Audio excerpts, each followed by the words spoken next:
El ahorrador de electricidad estaminal es el único aparato del mercado comprobado que reduce el consumo de electricidad después de haberse instalado en miles de hogares en Canarias. No deje que su factura de electricidad afecte a su economía familiar. Estaminal es autoinstalable y no consume electricidad. Estaminal le garantiza una reducción de un 20 hasta un 35% de su recibo de luz. Diga basta al excesivo consumo de electricidad y llámenos ya al 928-481-249. Recuerde, puede ahorrar hasta un 35% de su factura de electricidad. Estaminal, la seguridad del ahorro.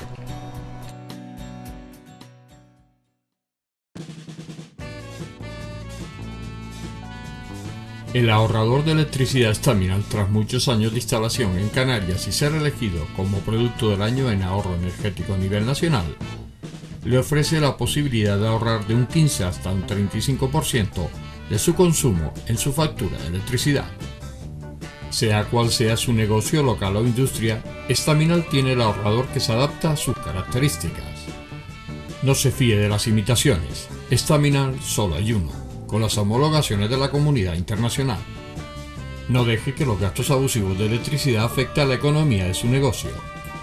Pídanos presupuestos sin compromiso al 928-481-249.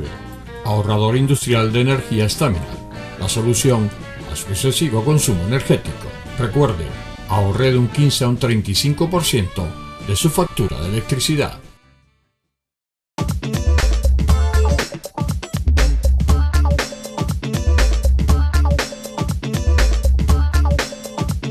Hola amigos, aquí estamos en el enfoque. Como han visto el cartel que anuncia el programa, bueno, pues pone el Papa. El Papa, bueno, depende de los términos que se utilice, pues el papá, el Papa o el Papa.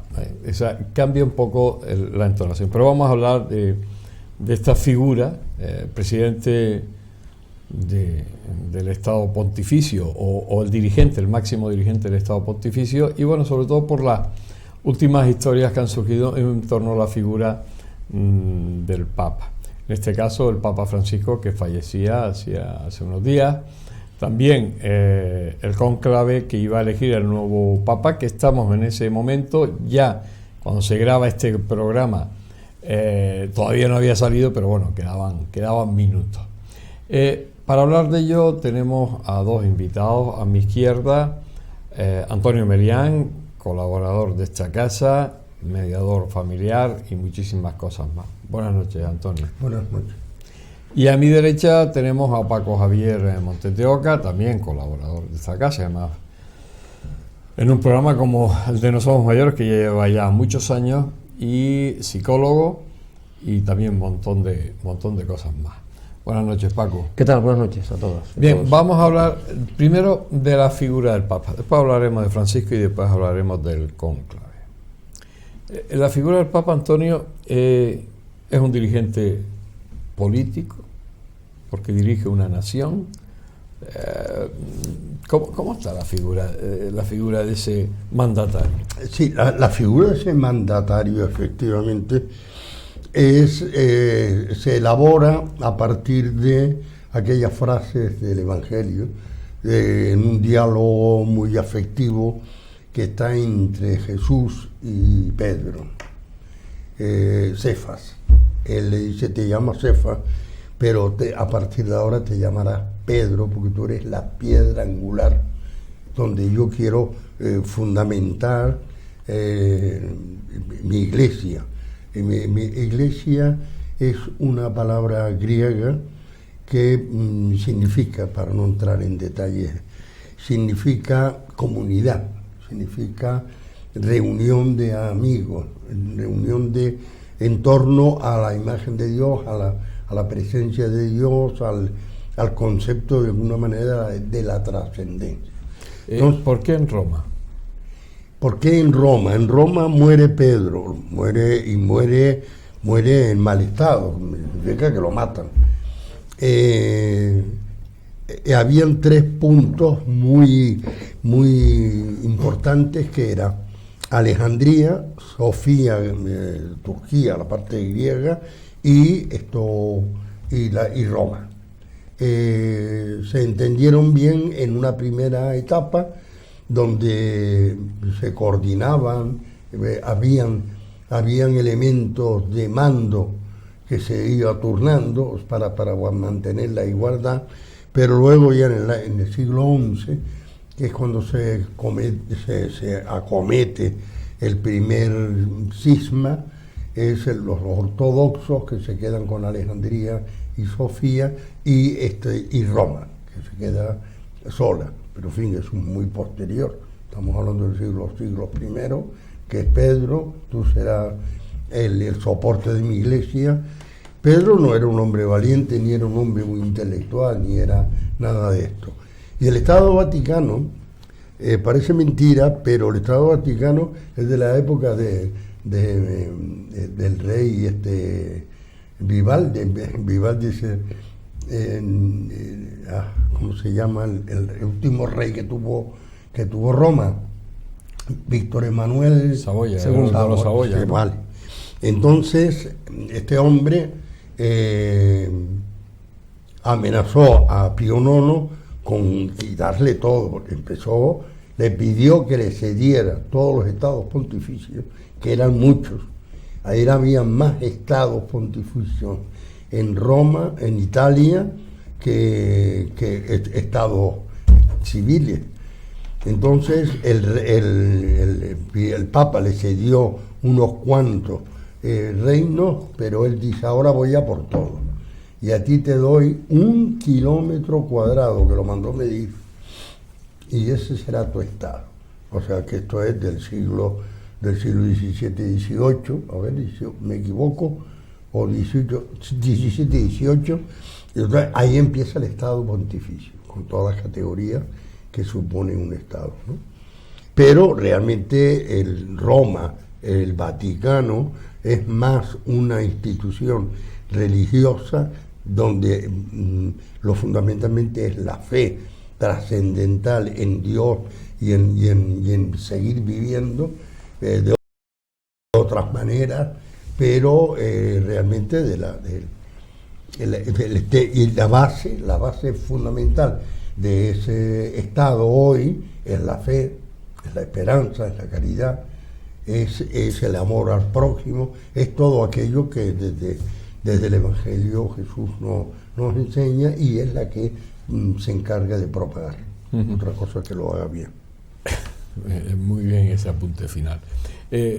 Paco, ese Estado Vaticano, que bueno, ha pasado a ser pues un Estado con sus dirigentes, con sus corrupciones, con todas sus historias, con su negocio de turismo, que bueno, que te da una buena clavada cuando vas allí a visitar la Capilla Sixtina. Todo eso concuerda un poco con lo que decía Antonio de cuando se crea esta primera iglesia con el amigo Jesús y Pedro. Bueno, vamos a ver, de las asambleas cristianas primeras se pasó al Estado temporal perpetuo, el Estado Vaticano, con la unión que realizó el Papa Silvestre con Constantino, que se convirtió en un Estado temporal. Hay que decir también, antes que nada, que, lo siento, pero hay que afirmarlo, no hay ningún dato histórico ni arqueológico que pruebe que San Pedro estuvo en Roma. Estuvo San Pablo, seguro, pero histórico no hay ningún dato que confirme que Pedro el apóstol estuvo en Roma. Sobre el Vaticano, las primeras basílicas se edificaron sobre un cementerio que era un cementerio de los grandes aristócratas de Roma, de las grandes familias, ¿no? Y de ahí se deduce que posiblemente haya unos huesos que correspondan al primer apóstol, sobre el que supuestamente Cristo edificó su iglesia, ¿no? Pero bueno, está por discutir y se puede debatir. Yo lo que he leído, lo que me he documentado es que Saulo de Tarso sí estuvo en Roma, pero San Pedro no está claro que estuviera. Con lo cual, empecemos. Y luego, claro está, a lo largo de los siglos, los papas se han convertido en un jefe de Estado. en guerreros, tenían su ejército, combatían. Es curioso que llevamos siglos que papas, obispos y clero en general, y por supuesto feligreses, recen, eleven preces para el final de la guerra. Pero si los primeros que fomentaron la guerra, los primeros que tenían ejércitos eran los papas. Cantidad de papas, porque estaban defendiendo su territorio, su estado, sus prerrogativas, sus intereses, sus privilegios, en definitiva. Hay una viñeta que salió hace poco, el sábado pasado, de un famoso dibujante en el país que se llama El Roto. Una viñeta, un dibujo muy significativo. Aparece un Cristo detrás de un dosel, crucificado, diciendo las palabras de Jesús en el huerto: Señor, en vez de Señor, aparta de mí este cáliz, Señor, aparta de mí esta curia. La curia, que es el gobierno de las élites, los príncipes de la iglesia, los eminentísimos y irreverentísimos, creo que en el estado de los estados menos democráticos del planeta, porque lo eligen, es un grupo cerrado. ¿Por qué no elegir al jefe del estado o al pastor de almas a través de los signos diocesanos o a través de la asamblea cristiana? Es decir, la iglesia, el papado, se ha convertido en un estado eminentemente temporal, en algunos aspectos caduco. El papa de los pobres, fantástico, muy bien.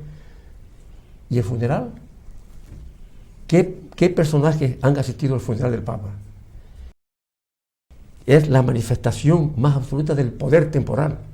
Reyes, multimillonarios, adúlteros, pecadores por un tubo, todo lo que ustedes quieran, representando a diferentes estados, asistiendo a un funeral. ¿De quién? De un pastor de alma, de un cura de pueblo, ¿no?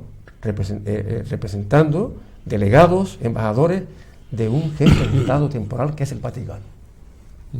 De ahí, si quiere, podemos seguir debatiendo. Paco Javier ha hablado del Papa Francisco. Papa Francisco, a lo largo de toda su vida, ha tenido pues muchos detractores, sobre todo los conservacionistas.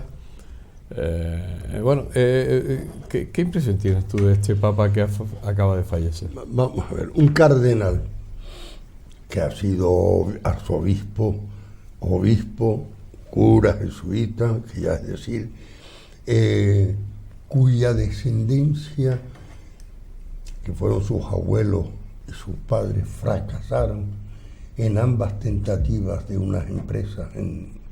Ellos son, ¿cómo se llama?, migrantes italianos hacia Argentina. La Argentina, y que se educa en este estado, en esta situación, en esta elección que él va haciendo de la vida. No puede ser nada menos que un pastor de almas, como ha dicho Paco. Entonces, el Papa Francisco, en un principio, cuando hablan con él, legados que envía el Papa Ratzinger a Argentina para entrar en un diálogo profundo y hacer él, como Papa, una propuesta de renuncia y al mismo tiempo una oferta papal, ¿por qué a mí?, fue la pregunta. ¿Por qué a mí? Hay gente más inteligente. Incluso dijo mejores teólogos, porque el emisario, el que enviaba, era el teólogo más considerado del mundo que llega a Papa. Entonces, él, cuando ve lo que hay dentro del Vaticano, porque él estaba metido en esos cardenalicios, metido en todas las tribunas que podían haber, pero al parecer, o lo hace muy bien y mintió, no lo sé, al parecer no tenía ni idea de lo que estaba pasando ahí dentro. Cuando se empezó a enterar lo que estaba pasando dentro del Vaticano, dijo, esto yo no sé llevarlo. Yo sé llevar la teología, yo sé diferenciar el que comete un error, ¿cómo se llama?, dogmático, el que se descarrila o el que va por aquí o el que va por allá. Pongo una anécdota. Pedro Saldáliga, un vasco fenomenal, y tal, se va de misionero y se va a la zona de Brasil y las zonas bajas, limítrofes con Argentina y toda aquello, Uruguay o Paraguay. Entonces, Saldáliga le llama a Benedicto XVI antes de ser papa y le pregunta, he leído sus libros, todos sus libros. Hay cuestiones muy fuertes en su teoría teológica que no podemos admitir, y se las enumera. Y entonces, dice Pedro Saldáliga, es una realidad que yo constato a diario en la zona en la que trabajo. Y a esa realidad yo le quiero dar una iluminación evangélica. Y la iluminación evangélica coincidirá con la teología magna que su santidad conoce, no era santidad, que su señoría o su eminencia conocen, no va con mi realidad básica de las parroquias pobres, miserables, que son renovadas hacia la periferia por fuerzas mayores para la construcción y la buena vida de los que tienen el dinero. Esta es mi tesis, ahora usted conmigo lo que quiera. Bueno, pues nada, déjeme usted considerar y tal y nos vamos. No. Está ya, esa audiencia ha terminado. Sí. No, yo no me voy a levantar. ¿Y qué falta? Rezar juntos. El Papa se quita el solidejo y tira y se levanta y rezan juntos esa oración indiscutible y no otra que es el Padre Nuestro. Y entonces se dan un abrazo y Pedro Saldáliga es cuando dice, ahora me voy contento del Vaticano. Usted me ha escuchado y usted ha rezado por elementos comunes que tenemos muchos más que no las acusaciones que usted me está haciendo. Habrán unas improvisaciones imprecisas, pero la verdad es que tenemos que amarnos, tenemos que querernos, tenemos que denunciar el pecado, la verdad es que esto cambia poco las cosas. Vamos a hacer un alto. Estamos hablando con Antonio Melián y con Paco Javier Manteteo, que estamos hablando de la figura del Papa, estamos hablando del cónclave, que ya hablaremos, estamos hablando de Francisco por su reciente fallecimiento, estamos hablando del Estado Vaticano. Bueno, como decía Paco, pues es una nación pequeñita, de 1 kilómetro, como decía Antonio, pero que bueno, es un dirigente, tiene su propio ejército, pequeñito, pero lo tiene. Su guardia suiza, creo que es suiza, ¿no? Sí. El guardia urbana. El guardia urbana. También. Y bueno, y que tiene también su entrada a sus recursos turísticos. Hacemos un alto y estamos de nuevo con ustedes. El ahorrador de electricidad Staminal, tras muchos años de instalación en Canarias y ser elegido como producto del año en ahorro energético a nivel nacional, le ofrece la posibilidad de ahorrar de un 15 hasta un 35% de su consumo en su factura de electricidad. Sea cual sea su negocio local o industria, Staminal tiene el ahorrador que se adapta a sus características. No se fíe de las imitaciones, Staminal solo hay uno, con las homologaciones de la comunidad internacional. No deje que los gastos abusivos de electricidad afecten a la economía de su negocio. Pídanos presupuestos sin compromiso al 928-481-249. Ahorrador industrial de energía Staminal, la solución a su excesivo consumo energético. Recuerde, ahorre de un 15 a un 35% de su factura de electricidad.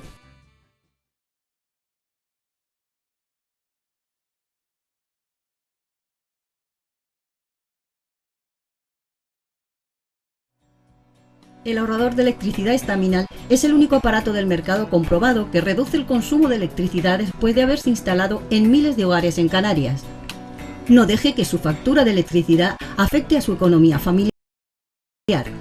Estaminal es autoinstalable y no consume electricidad. Estaminal le garantiza una reducción de un 20 hasta un 35% de su recibo de luz. Diga basta al excesivo consumo de electricidad y llámenos ya al 928-481-249. Recuerde, puede ahorrar hasta un 35% de su factura de electricidad. Estaminal, la seguridad del ahorro.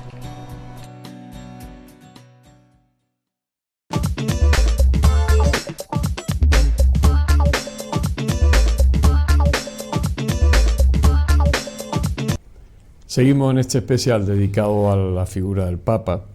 Estamos hablando con Antonio Merián y con Paco Javier Montes de Oca. Dos personas que han tenido relación con la Iglesia, ¿vale?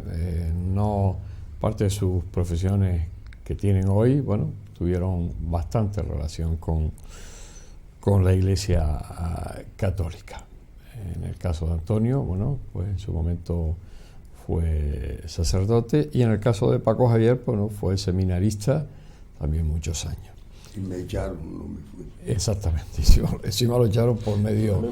No, en el caso de Paco se fue, pero en el caso de Antonio por revolucionario, efectivamente, y por ser un sacerdote de los de primera fila, del frente, y meterse en los tomateros y meterse allí con muchos follones. Pues bueno, lo sacaron de... Eso de sacar suena bien, lo sacaron... 15 días me dieron, 15 días. No a la cárcel. Si no, efectivamente. Pero bueno, los dos están muy relacionados con la figura de la Iglesia Católica. Y bueno, pues estamos hablando y debatiendo sobre esta figura del Papa, la figura del Estado Vaticano, la figura de esta nación, bueno, pequeñita nación, y de sus recursos y sus historias y todo lo que conlleva. Toda esta organización, porque claro, este Estado Vaticano tiene ramificaciones en todo el mundo, controla muchísimo terreno, muchísimas propiedades, muchísimas personas. Todo esto es un medio... holding, ¿no? Y el Banco del Espíritu Santo, sí. Y el Banco del Espíritu parece Santo. que, según se dice, bueno, de todas maneras, en cuanto al Papa, brevemente tengo que decir que el Papa, fue superior general de los jesuitas en Buenos Aires, ¿no? Bergoglio, ¿no? Un hombre muy comprometido con lo social, muy riguroso en lo moral, en eso se parecía mucho a nuestro anterior obispo Bilday, muy avanzado en lo social, muy riguroso en lo moral. Este hombre ha sido muy riguroso en lo moral. Desde el punto de vista ideológico, me hablan en Argentina que era eminentemente peronista, que dicen también algunos que posiblemente no haya regresado a Argentina para no enfrentarse con el anterior gobierno, con el corrupto gobierno anterior de Cristina y de Fernando, los Kirchner, ¿no? Porque evidentemente... Peronistas, ¿no? Sí, claro. Eran peronistas.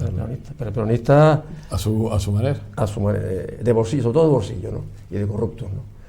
Pero bueno... Eso por una parte. Y luego, un poco enlazando con lo que tú preguntabas también, bueno, por supuesto, se puso Francisco en honor de la pobreza evangélica de San Francisco de Asís, que fue un elemento crítico muy fuerte contra el Estado Vaticano y los papas del momento, cosa que llevó, entre otros, a Lutero a decir, cuando fue a Roma, dice, de aquí no quiero saber nada. Y hay una famosa frase, que Antonio también la sabe, en latín, Roma veduta, fede perduta. Se iba a Roma, veían cómo vivían los cardenales, jorongos, lujuriosos, lascivos. La fe perdida. Bueno, y es curioso también porque, hablando de la cuestión económica, se está hablando ahora de que el Vaticano el Estado Vaticano, a ver cómo resuelve este Papa, cómo administra este Papa esta deuda de 340 millones de euros que debe. Me extraña mucho cuando se ha hablado y se ha intentado hacer una evaluación somera de las riquezas del Vaticano, como Vaticano y Estado, con todas las ramificaciones que tiene en el mundo, de catedrales, palacios arzobispales. Ten en cuenta que todavía los obispos del día de hoy viven en palacios, palacios del obispo, ¿no? y de los arzobispos. Tienen dinero de sobra para pagar, e incluso en cierto modo, y el Papa también dice que es el Papa de la migración, que por cierto iba a venir a Canarias. Yo creo que el próximo sí iba a venir a Canarias. Entre otras cosas, posiblemente pueda también resultar ser como una especie de reclamo, ¿no? También tiene su crítica. Con todo el dinero, con todas las propiedades, con toda la magnificencia, con toda la riqueza, se podían crear centros de recuperación para inmigrantes en los diferentes países de África o de otros lugares, ¿no? Invirtiendo para crear empresas, para crear escuelas, para emplear, para crear hospitales. Quiero decir que, como bien se dice, una cosa es predicar y otra cosa es dar trigo. Aplicado también, evidentemente, a la estructura formal, temporal de la Iglesia. Otra cosa es la fe. Otra cosa es, digamos, el mensaje de los evangelios que fueron escritos supuestamente recogidos de una tradición oral por los 4 evangelistas y antes propagados y difundidos por Pablo, porque antes que los evangelios tuvo Pablo, San Pablo, que ha sido siempre está considerado como el mayor propagador del cristianismo, ¿no? En fin, hay un montón de cuestiones aquí, pero que tú un poco preguntabas de los estados. Es un estado con banca, con dinero, con propiedades. Este Papa pudo llegar hasta un límite, no lo traspasó, ni creo que lo traspasara. Entre otras cosas, por ejemplo, no habló de acabar con los dogmas. El dogma de la Inmaculada Concepción. ¿Quién se cree el dogma de la Inmaculada Concepción? El Espíritu Santo, que está ahora en el cónclave supuestamente influyendo para la elección del Papa, es el mismo Espíritu Santo que infundió a los anteriores papas lascivos, guerreros, sinvergüenzas. Es el mismo Espíritu Santo. ¿En qué estamos? Entonces, claro, yo creo que ya hace falta una revolución cultural, filosófica y posiblemente hasta teológica para que el Papa, este Papa actual que acaba de morir, ha dicho algo sobre ser o no ser infalible. No ha dicho nada. Entonces, ¿cuándo lo va a decir? ¿Cuándo va a decir que no hay dogma y yo no soy infalible cuando habla es cátedra? Y por de aquel, y Antonio lo sabe más que yo, que se apartara de esa doctrina, que se apartara. Por supuesto, una de las razones por la que la Iglesia se mantiene es a través de la liturgia, de la ceremonia, del espectáculo. Hemos asistido a un espectáculo transmitido en directo por las televisiones. Es es el Estado, con sus gobiernos cardenales y demás, que mayor difusión tiene en el mundo, porque se convierte la muerte, el entierro, el cónclave de la elección en un auténtico espectáculo televisivo. ¿De qué estamos hablando? Es la Iglesia de los pobres. El concepto de fe, porque en el 95% de las razones de la Iglesia Católica está la fe. En los tiempos de hoy, Antonio, tú le puedes decir a una persona que ahora mismo, pues lo esté pasando muy mal porque le van a echar de la casa, no puede pagar, no tiene trabajo, no tiene nada, que tenga fe, que esa fe lo va a salvar, y esa fe, cuando se muera, por lo más que lo ha pasado aquí, va a estar en otro lado. A estas alturas del siglo, a estas alturas de la inteligencia artificial, a estas alturas, puede ser creíble, porque aunque dice, no, es que la fe es eso, creer, pero ¿se puede creer en todo ese que se escribió hace cientos de años atrás, de forma oral, que vete a saber quién fue cambiando los textos oralmente? Porque lógicamente yo recuerdo de jugar al teléfono de niño, que una persona decía una frase y al final... Lo de las canciones de la tele. Por ejemplo, o decía una frase y al final el último de los 30 que repetía la frase no tenía nada que ver con el primero que lo había dicho. Todo eso puede ser... Pero entonces tendríamos que poner en tela de juicio si esa pregunta es válida, en tela de juicio, porque antes de Jesucristo estaba Aristóteles, Platón, Homero, o sea, había una cantidad. Sí, pero bueno, eso pasó a ser historia, Antonio. No, se sigue Es hablando de filosofía. Sí, pero bueno, es historia. Como si fueran dogmas. Yo a Paco le recuerdo que desde que Juan XXIII tuviera la fenomenal idea, y no me cabe duda desde mi punto de vista de fe, que fuera una inspiración total de Dios, pero también era un cura viajero. Estaba de obispo igual en Francia, porque fue nuncio, igual en Francia, igual en Estambul, igual en Afganistán y no sé por dónde más, y tenía todo en la cabeza diciendo, esto es fácil si volviera a aparecer Dios, si volviera, pero al mismo tiempo dijo, yo, que mi humilde siervo me dije en Papa, voy a ser el representante de Dios.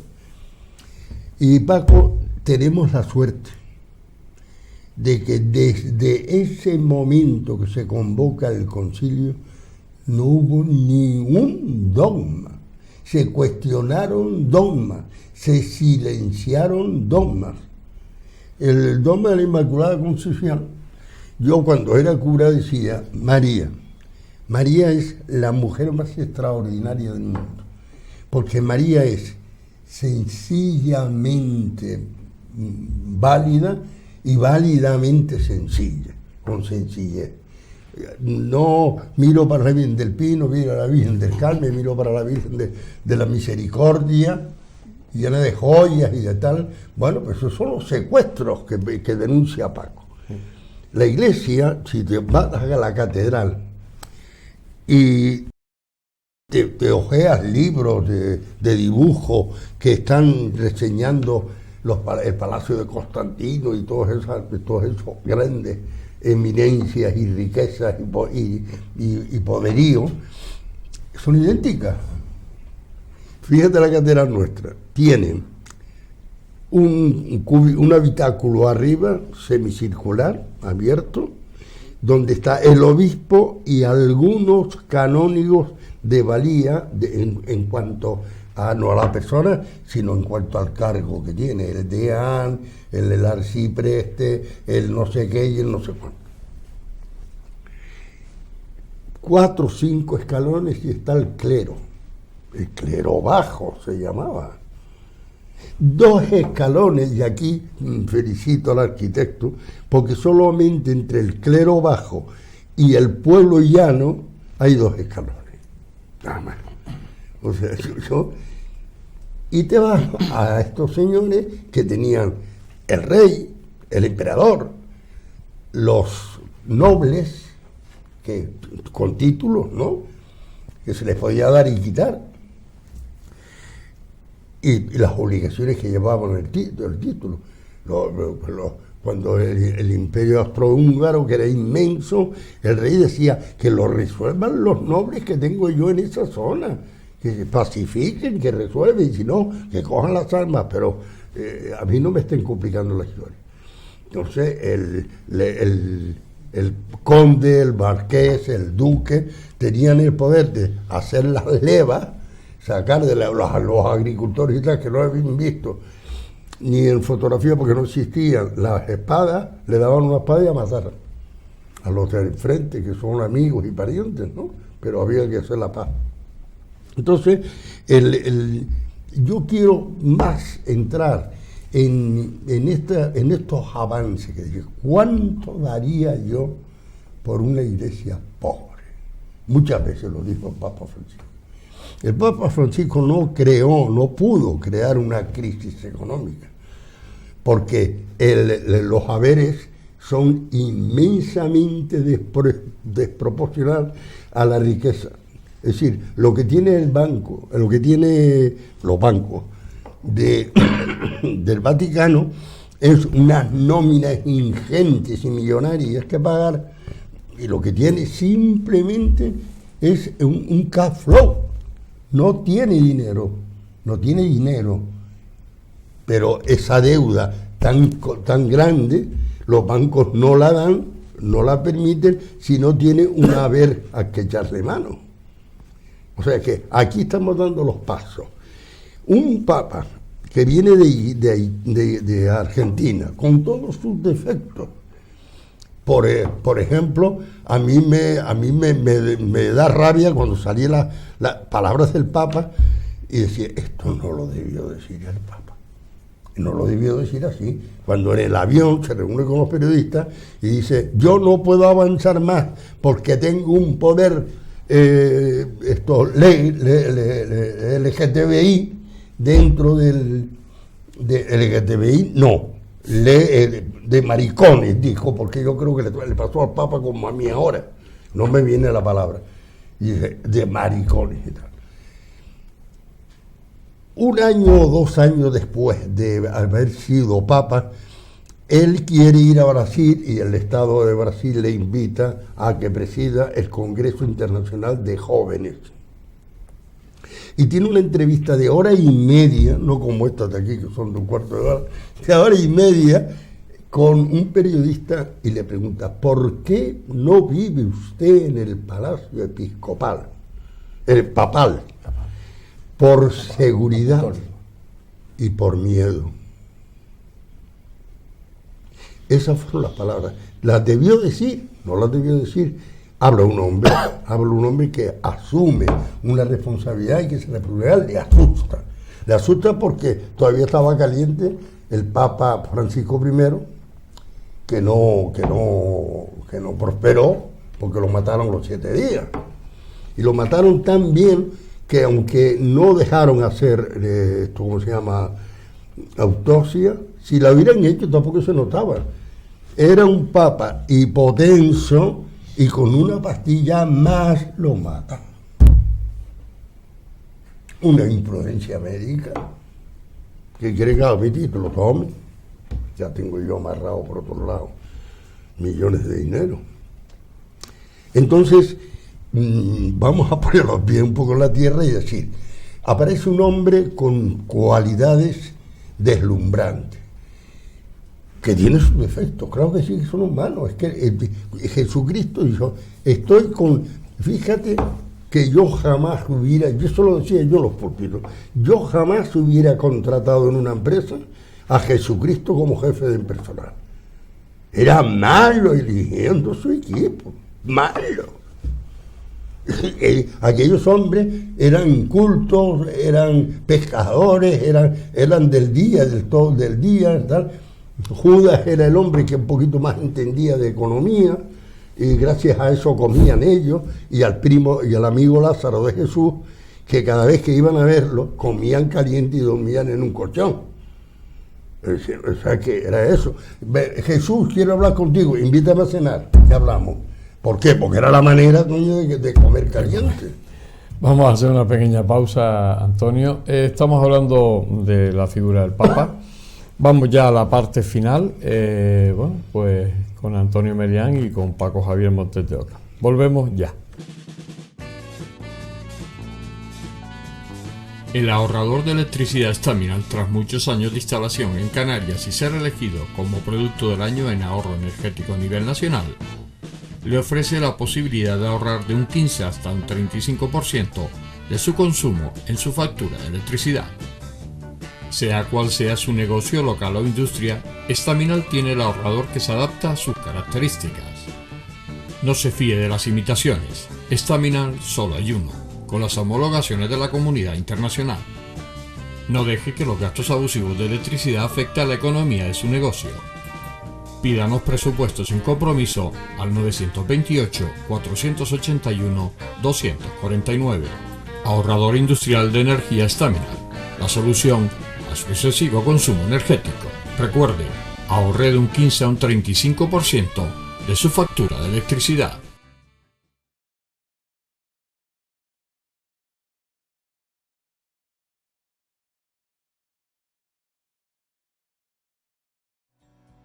El ahorrador de electricidad Staminal es el único aparato del mercado comprobado que reduce el consumo de electricidad después de haberse instalado en miles de hogares en Canarias. No deje que su factura de electricidad afecte a su economía familiar. Staminal es autoinstalable y no consume electricidad. Staminal le garantiza una reducción de un 20 hasta un 35% de su recibo de luz. Diga basta al excesivo consumo de electricidad y llámenos ya al 928-481-249. Recuerde, puede ahorrar hasta un 35% de su factura de electricidad. Staminal, la seguridad del ahorro.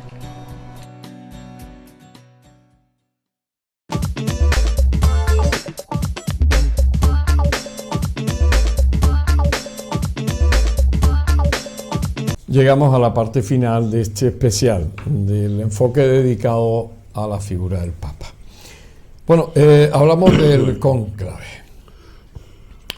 que a estas alturas de que se está grabando el programa, bueno, pues había salido un par de fumatas negras, pues tiene que salir blanca para el tema. La figura del cónclave, a lo mejor en un Estado democrático, como podría ser el Estado Vaticano, de repente se hacen unas votaciones de todo el pueblo del Vaticano, a lo mejor sería más democrático que lo elijan unos cuantos.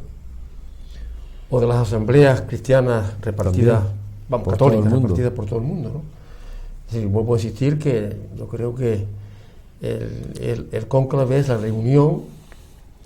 Hay una palabra latina que es un poco peyorativa, que se llama contubernio. Contubernio se refiere, históricamente, es la reunión de unos legionarios que se reunían en las fortalezas romanas, en los castros, para hablar y para conspirar. En cierto modo también, porque claro, nadie se cree que el cónclave, los cardenales, se rigen en principios dirigidos por una paloma, por el Espíritu Santo. Nadie se lo va a creer. Nadie se lo va a creer, ¿no? Porque hay influencia, de hecho ya hay gobernantes, presidentes de gobierno, en Francia, en Estados Unidos, que ya tienen hasta su papable, tienen sus candidatos. Es decir, definitivamente lo que estamos diciendo es que el cónclave va a elegir un papa que va a representar al Estado Vaticano, por ejemplo, a un Estado temporal, dotado de poder.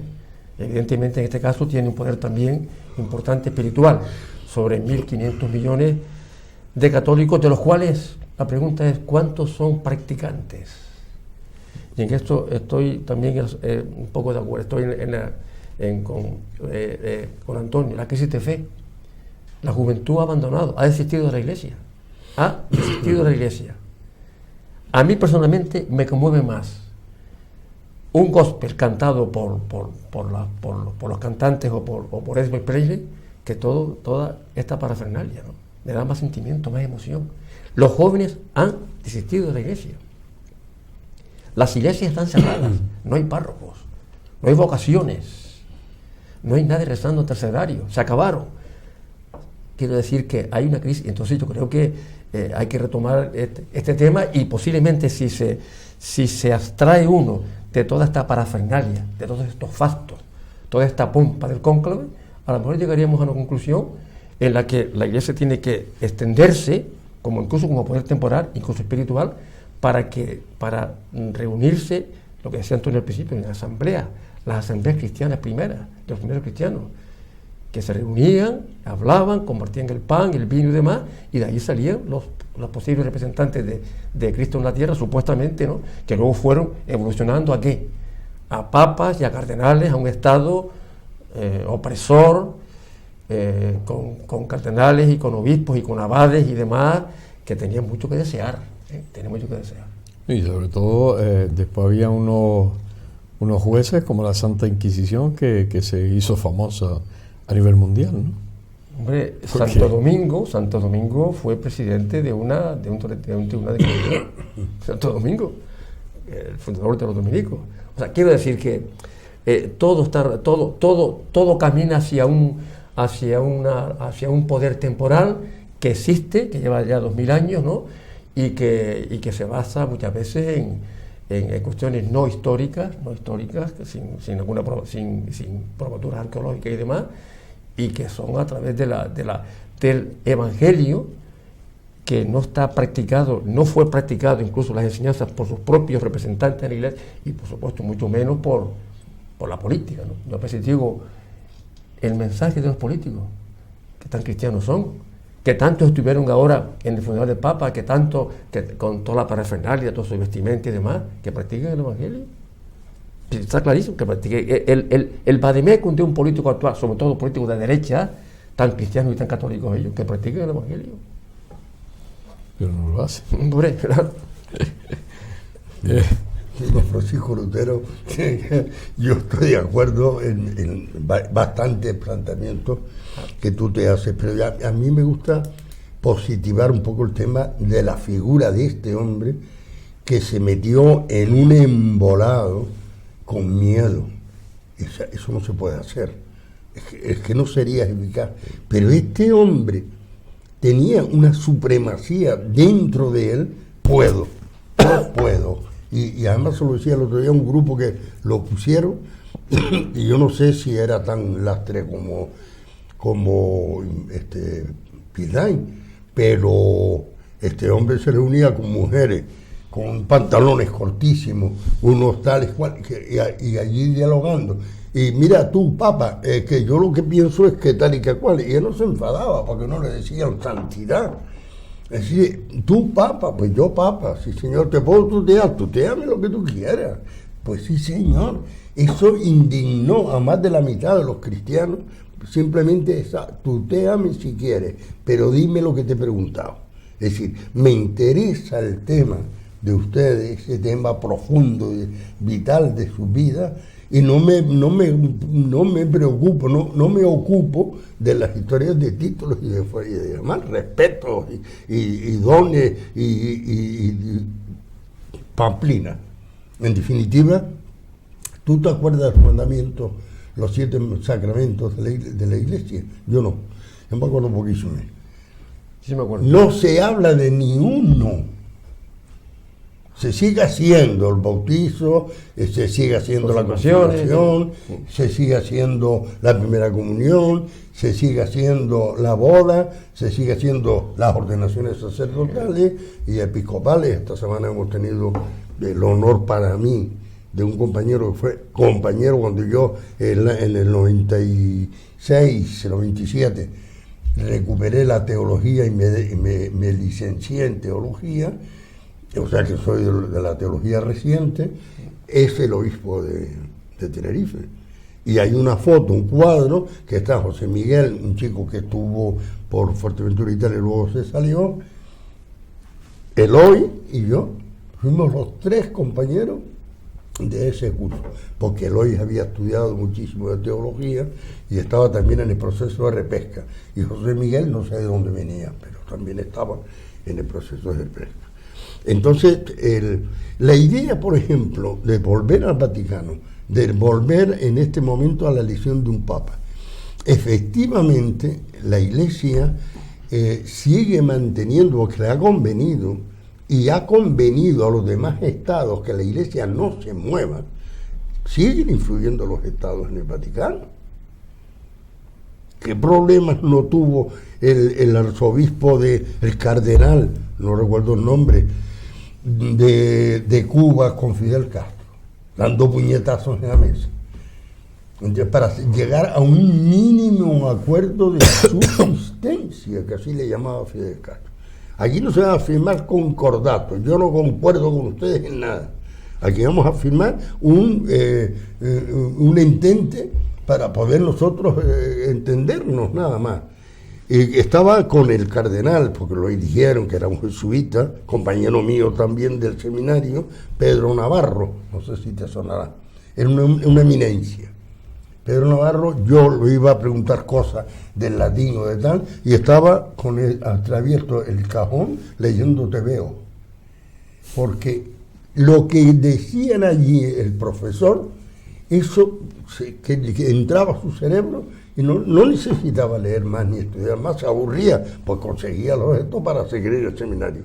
Se ordenó y se fue de jesuita a Cuba. ¿Vale? Viene la revolución y el obispo, que estaba muy asustado, el cardenal, tú conmigo, Pedro. A Pedro lo amenazó de muerte Castro varias veces, que de hecho cuando terminó de firmar los contratos dice a Estados Unidos, escóndete, coño, donde no te cojan los esbirros de este hombre. O sea que la Iglesia tiene que luchar con muchas de... Cuando cambiaron el Padre Nuestro, ¿cuánta gente dejó de rezarlo? Porque cambiarlo, darnos hoy nuestro pan de cada día, por el pan nuestro de cada día, dárnoslo hoy. Y ese cambio nada más estúpido, que seguramente en otros idiomas ni siquiera lo modificaron, o modificaron más para poder adecuarlo a la actual, escandalizó a muchísima gente. Somos tradicionalistas. Este amigo tuyo, Antonio, periodista, que me endosaste un día, yo me acuerdo que siendo cura, yo la primera parroquia que estuve fue en Chamán, y venía este señor a decirme que la iglesia estaba atrasadísima, que la iglesia tenía que avanzar, tenía que ponerse a la altura. Se ponen a la altura con 1, 2, 3 pasos, cabrones, son ateos, son hijos de él. ¿Qué opinas del Papa? ¿Te acuerdas que le pregunté? Su Santidad el Papa. ¿Qué opinas de él? Dice, ¿te refieres al Ocupa que está en el Vaticano? Un respeto. Hasta tú saltaste por allá. ¿Entiendes? O sea, estamos en un mundo convulsivo y es verdad que ha habido otras épocas, pero que ahora estamos... Yo si sale un papa negro me acojo. Se nos ha acabado el programa. Este último apunte, que bueno, no estaría mal. Tampoco está mal. Se nos ha acabado el programa. La figura del Papa sigue ahí, la figura de ese Estado Vaticano. Los creyentes, los que profesan la religión católica, pues siguen estando ahí. Al siglo XXI, la inteligencia artificial, pues sigue. La fe, que es lo que mueve montañas, según decían aquellos dichos, pues sigue la religión católica y sus seguidores pues siguen con esa fe, y todo lo que surja, pues la fe tiene que amortiguar los golpes, eso está claro. Pero bueno, el hecho es que hay nuevo Papa, y que nuevo dirigente también en el Estado del Vaticano, que es la persona que dirige el Estado Vaticano, que en el fondo es una nación pequeñita, pero es una nación, y pues que ha sido un acontecimiento que ha revolucionado medio mundo, incluso a todos los que mueven este mundo, que mueven los hilitos, desde la Primera Guerra Mundial los mueven, pues también les afectará, y también habrán hecho sus gestiones posiblemente en ese conclave. Por parte nuestra, pues darle las gracias a Antonio Melián, gracias por acompañarnos, Antonio. Un placer estar habrá más ocasiones, sabe que Antonio es de la casa, y a Paco Javier Montes de Oca lo mismo, un placer tenerte por aquí, además como lo tenemos todas las semanas, pues también. De todas formas, son dos colaboradores de esta casa, y yo me siento muy a gusto con ellos, y de hecho no me di cuenta del paso del tiempo. Pero ha llegado el momento del final, y pues decirles que como siempre tienen una semana que viene que estará el enfoque con ustedes. Hasta siempre.